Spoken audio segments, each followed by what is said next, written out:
আপনার যে ওই হার্টের বাল্ব যে বসাইতে যে ফেটে গেছে হালকা, ভারত প্রথম অবস্থা আপনার প্রথমবার অপারেশনে বলে নাই, কোথায় বলে নাই? না, আমাদের মুখে কোথাও বলে না। আমি এটা আবার ওনার জিজ্ঞেসি, স্যার বাবুর যে বাল্ব ফেটে গেল, আপনি তো আমার আপনার তো আমার এখান থেকে জানাইলেন না। তা উনি এই কথার উত্তরে স্যার বললো যে আপনি ঘুমান না লাস্ট কতদিন? তো আমি বললাম যে 15 দিন। কিসের জন্য ঘুমান না?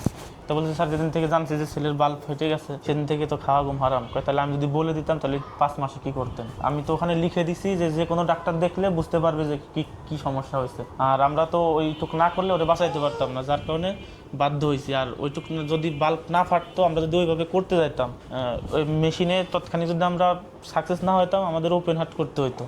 ওপেন হার্ট সার্জারি করলে তোরে বাঁচানো যেত না। ওর তো মেশিনেই অপারেশন চলাকালীন সময়ে 88% ছিল স্টকের ঝুঁকি, খিঁচুনির ঝুঁকি ছিল অনেক। তারপর নর্মাল না ফেরার চান্স ছিল 8 থেকে 9%। এখান তো স্পষ্ট সব লেখাই আছে, যার কারণে আমরা একটু বাধ্য হয়েছি। তবে মেডিসিন আমরা দিয়ে দিয়েছিলাম, আমরা আশা করছিলাম যে মেডিসিনে রিকভার হয়ে চলে আসবে। তো মেডিসিনে যখন রিকভার হয় নাই, গ্রেড 2-তে চলে গেছে, আমরা আবার মেডিসিন ওর এর থেকে পাওয়ারফুল মেডিসিন দিলাম। আশা করি 1 বছরে এটা ফিল আপ হয়ে যাবে। আচ্ছা, আপনি যে ভারতে যাই যে টেস্টগুলো ওর জন্য করছেন, এই যে টেস্টগুলো আপনি করছেন, এই টেস্টগুলো কি বাংলাদেশে ছিল? বাংলাদেশে করানো যেত? বাংলাদেশে টেস্টগুলো আছে? বাংলাদেশে আছে, অবশ্যই আছে, প্রত্যেকটা টেস্টই তো আছে। আচ্ছা, তাহলে আপনার যে বাংলাদেশে প্রাথমিক অবস্থায় আপনি যে টেস্টগুলো করছেন সেটা রিপোর্টে আসছে যে ওর অপারেশন লাগবে না, বাকি ও এখন আপাতত মোটামুটি ভালো আছে।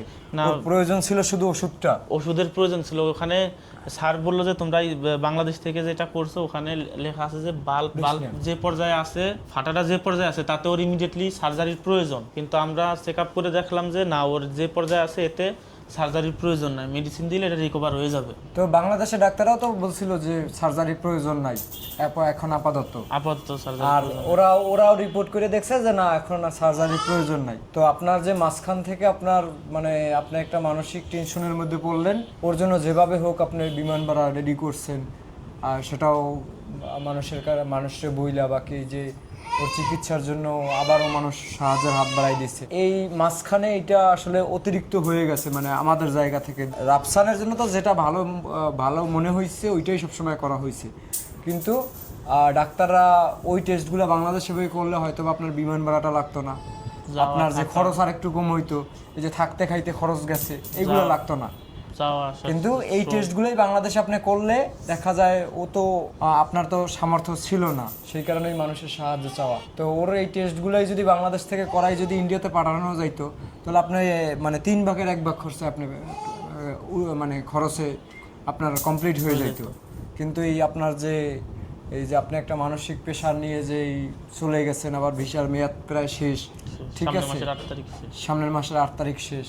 তো এই সব কিছু মিলে একটা আসলে মানে আপনি একটা দৌড়াদৌড়ির মধ্যে পড়ে গেছেন এবং চিন্তার মধ্যে। আসলে আমার জায়গা থেকে এটাই মনে হয়েছে, বাকি দেশবাসীর জায়গা থেকেও এটাই মনে হয়েছে যে আসলে যেই টেস্টগুলো বাংলাদেশে আমাদের আছে, বাকি এই টেস্টগুলো করাইয়ে ইন্ডিয়া যদি বলতো যে তোমাদের ওইখান থেকে টেস্টগুলো করাইয়া তাহলে তোমরা রিপোর্টগুলো পাঠাই দাও, তাহলে ওষুধ ওনারা সাজেশন করে দিয়ে দিতে পারতো।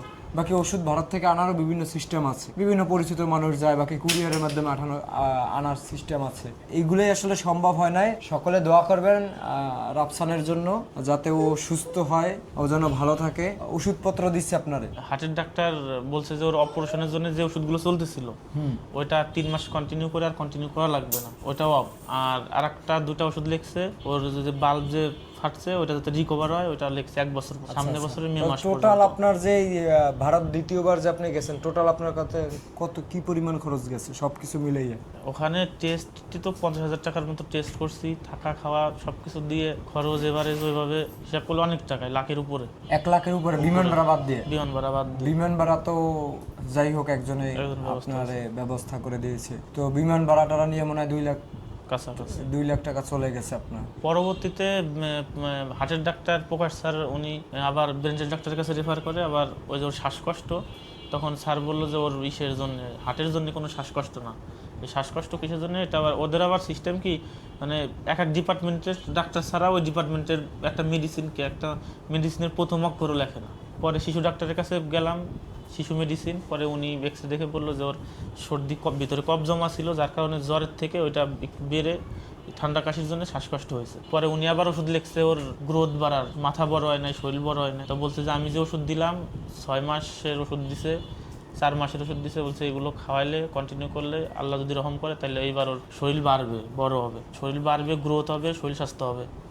আর ও যে বেশি অ্যাক্টিভ, মানে ভাই প্রয়োজনের থেকে বেশি তুত্তুরে নি চঞ্চল। ব্রেনের ডাক্তার ম্যাডাম দেখলো, দেখে বলে ও কি সবসময় এমন করে, মানে ওই রুমে ঢুকে অনেক চিল্লাপাল্লা করতেছিল। পরে আমরা বললাম জি ম্যাডাম, ও কখনো স্থির থাকে না। পরে বললো যে স্ত্রীর মেডিসিন দিতে হবে, এই কারণে ওর শরীর স্বাস্থ্য হয় না। ও যতটুকু খায় এনার্জি তার থেকে ডাবল লস হয়ে যায়। পরে উনি ম্যাডাম আবার একটা ওষুধ লেখছে কন্টিনিউ, মানে কোনো ডোজ লেখে নাই, খাওয়াই যাইতে হবে ওইটা। আবার ওই মেডিসিন আবার আপনার একটু দামি সিরাপ, তো ওইটা আমরা 1 বছরের আনছি, তাতেও 10,000 11,000 টাকার সিরাপ।